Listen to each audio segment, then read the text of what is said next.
Last season was a great year for the New York Knicks.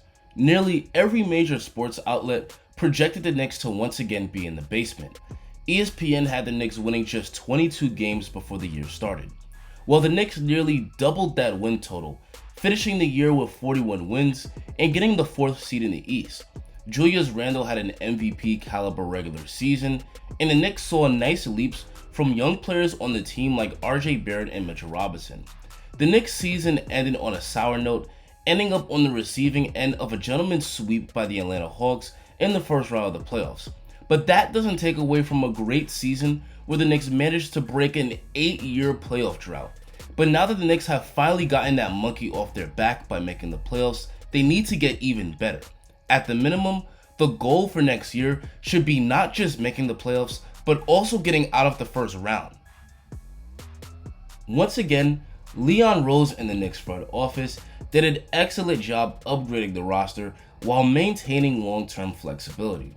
Kemba Walker could prove to be the biggest steal of free agency as he was signed to just a 2-year $18 million deal. The Knicks also picked up Evan Fournier, a huge upgrade over the one-dimensional Reggie Bullock. And they also re-signed many of their key contributors from last year, like Derrick Rose, Nerlens Noel, Alec Burks, and Taj Gibson. On paper, the Knicks look much better with the biggest improvement coming in the backcourt.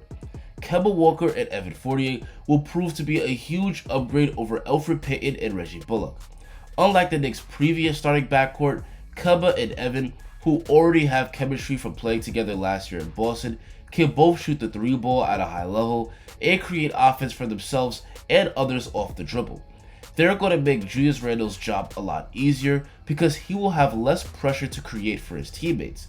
Secondly, the Knicks' second unit was a major strength of the team last year, and it looks like it'll be a strength of this team again. Bringing most of their key bench guys back gives the Knicks a second unit that will outperform most other teams' benches and will also help the Knicks to survive injuries to their starters. While the Knicks do look much better on paper, NBA games aren't won on paper, and there are some serious concerns about this team headed into training camp. Probably the biggest concern is Kemba Walker's health. While Kemba was a good pickup, he needs to prove that he can stay healthy throughout the season. Kemba had to get stem cell injections in his knee last offseason.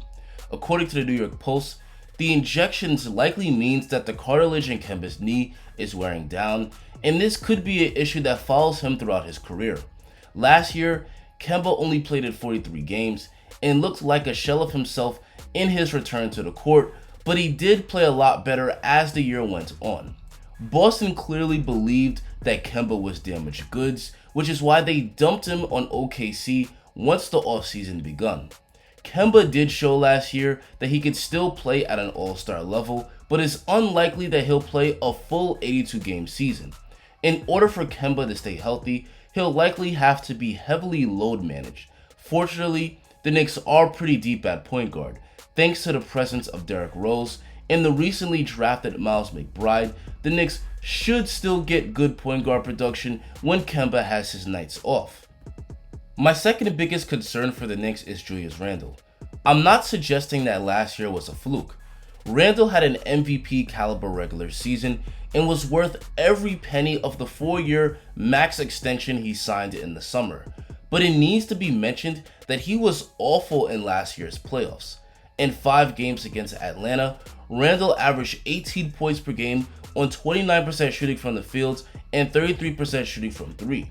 The Knicks had a lot of problems, but it's nearly impossible to win a playoff series when your best player doesn't show up. Next year, Randle needs to prove that what he can do in the regular season, he can also do in the postseason. To be fair, that was his first playoff experience of his career. Randle is a tireless worker, so I'm sure he's been grinding all summer to improve his weaknesses, but next year, he has to show up in the playoffs if the Knicks expect to have any level of postseason success. My last concern is the health of Mitchell Robertson. Mitch showed last year that he's an amazing defensive center when healthy, but the problem is that he only played 31 games. It's tough to tell right now whether or not Mitch is injury prone. The foot and hand injury that he suffered last year were the results of freak accidents, so it could be argued that his injuries were merely the results of bad luck. Either way, Mitch has to prove that he can stay on the court a full 82 games. He's headed into a contract year, so he has all the motivation in the world to have a breakout season. At this point, let's project the Knicks' regular season rotation, and lastly, I'll predict how many wins they get. The starting lineup seems set at Kemba, Evan, RJ, Randle, and Mitch. There shouldn't be much debate here because these are the 5 best guys the Knicks have at each position. What's interesting about their starting lineup is that it includes 4 legit ball handlers and shot creators. Kemba, Evan, RJ, and Randle can all shoot the 3 ball and create their own shot off the bounce at a high level. And Mitchell Robinson will be a perfect presence inside offensively as a lob target and finisher. The development of RJ Barrett will be crucial for the Knicks' success. He took a major leap in his second year, becoming a legit 18 points per game scorer and knocking down an impressive 40% of his threes. If RJ can make another leap and go from good player to all-star or borderline all-star, that raises the ceiling of this team. Last year, the Knicks only ranked 22nd in offensive efficiency, but with this new and improved starting lineup, expect the Knicks to move towards the top 10 in offense.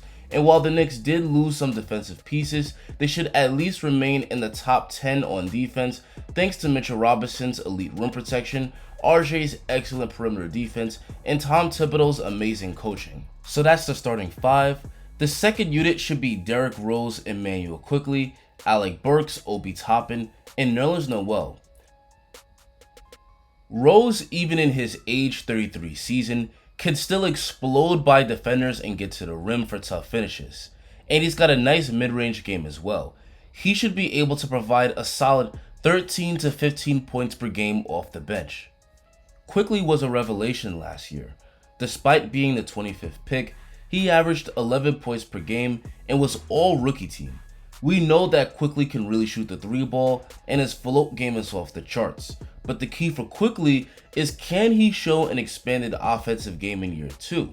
Instead of always taking floaters from 10 feet out, can he get all the way to the rim, and can he do a better job of setting up his teammates? We know Quickley has a tremendous work ethic, so we should see an improved version of him next year. Last year, Alec Burks gave the Knicks 13 points per game. He was a pretty good 3-point shooter and had a knack for hitting big shots in the clutch.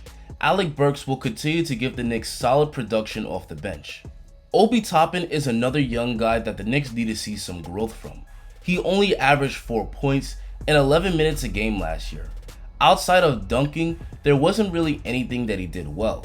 He looked very good in Summer League, but we have to see that translate to the regular season. Obi doesn't need to become a star, but if he can be an 11-5 guy off the bench, that's huge. And lastly, Nerlens Noel will be the backup 5. I'm very happy that the Knicks brought him back, and I'm happy Noel managed to earn $27 million from the Knicks, as he's worth every penny. Between Mitch and Noel, the Knicks legit have 48 minutes of elite rim protection. Even though Noel doesn't play big minutes, he's low-key one of the best defensive bigs in the league. He's not only a great shot blocker, but he's agile enough to switch onto guards, and he has quick hands that often helps him get steals and deflections. Noel could start for many teams in the NBA. For the Knicks to have him as a backup is amazing. Overall, this is a pretty good second unit. One downside of having a team this deep is that plenty of deserving players will be left out the rotation. Rookies Miles McBride and Quentin Grimes are certainly deserving of minutes, but with the vets ahead of them, it's hard to see them breaking into a 10-man rotation unless there's injuries.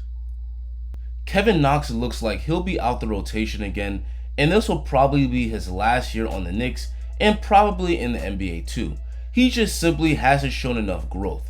He's a decent defender and good spot-up shooter, but he has zero shot creation abilities to speak of. Quite disappointing for someone who was drafted to be a pure scorer coming out of Kentucky. Unless the guys ahead of him get hurt, I don't see Knox playing much. Taj Gibson is also worth mentioning. He'll provide the Knicks a good locker room presence and he can also step up and give the Knicks good big man minutes if needed. Overall, this is a pretty good and deep roster. Even the Knicks' third string players are capable of providing solid minutes. As for my win-loss prediction, I think the Knicks will go 50-32 next year. Last year, the Knicks won 41 games, which translates to 46 wins in an 82-game season. With the additions the Knicks made, plus some internal development, it shouldn't be unreasonable to expect the Knicks to improve by at least a few wins. But an improved win total doesn't mean an improved seeding in a much tougher East. The Knicks not only have to worry about juggernauts like the Nets, Bucks, and Heat, but other teams like the Bulls, Hawks, Celtics, and Sixers should be very good too. 50 wins could mean only getting the 4 seed again, or even dropping to the 5 or 6 seed. But with the improved roster, the Knicks should be in much better position to get out the first round. But anyway guys, that's going to be the end of the video. Tell me in the comments how many games you think the Knicks will win next year. Make sure to like the video and subscribe if you enjoyed this and want to see more content just like it. Thanks for watching and have a great rest of your day.